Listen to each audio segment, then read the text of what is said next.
Hier, SCO News vous a plongé au cœur du déplacement de l'équipe d'Angers SCO à Metz. Nous vous avons fait vivre les différentes étapes d'une journée d'avant-match. Reste à vous montrer ce qu'il s'est passé après. Comme vous le savez sans doute déjà, le SCO s'est imposé 1-0 grâce à cette réalisation d'Olivier Auriac.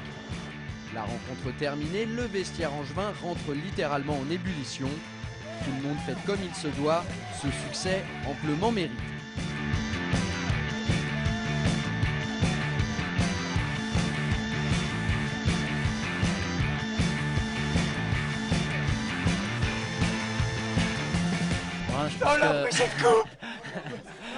Je crois que ce soir, on a gagné le match à 16 vraiment. Ceux qui sont rentrés et ceux qui étaient présents au départ ont tous fait un gros match, donc il faut féliciter tout le monde. Moi je bénéficie du travail de mes potes, donc voilà, je suis content ce soir, mais je suis surtout content pour l'équipe. Voilà. Une fois l'euphorie estompée et la pression retombée, c'est l'heure de rentrer à l'hôtel. Et là, bizarrement, plus grand chose, c'est le calme absolu, comme si la fatigue avait pris le dessus.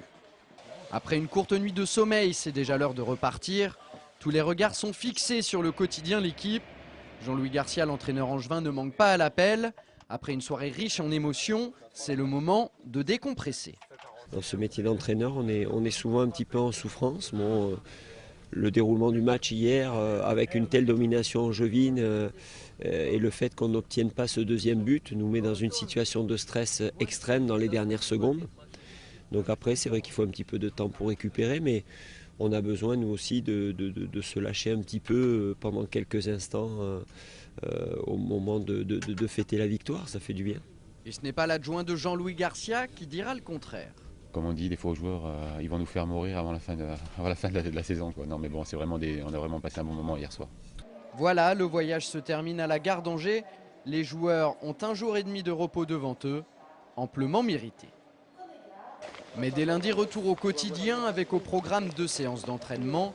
Tout le groupe est déjà tourné vers le prochain objectif, le 8e tour de la Coupe de France face à Romorantin vendredi 12 décembre. Romorantin, c'est une formation qui évolue aujourd'hui en CFA.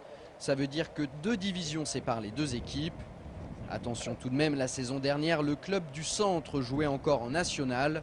Certes, sur le papier, Angers est supérieur, mais le plus important dans ce genre de confrontation, c'est de respecter l'adversaire.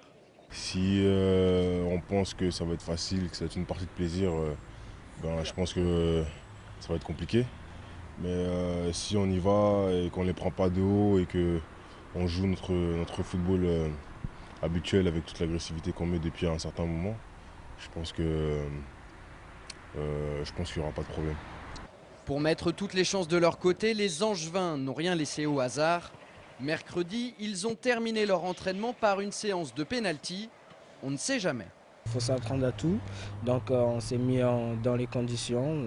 Si jamais il arrivait à ce qu'il y ait les pénaltys, se mettre dans la tête qu'il faut les tirer et bien les frapper. Et donc on commence à l'entraînement et se mettre en confiance pour que le jour J, on puisse reproduire cela.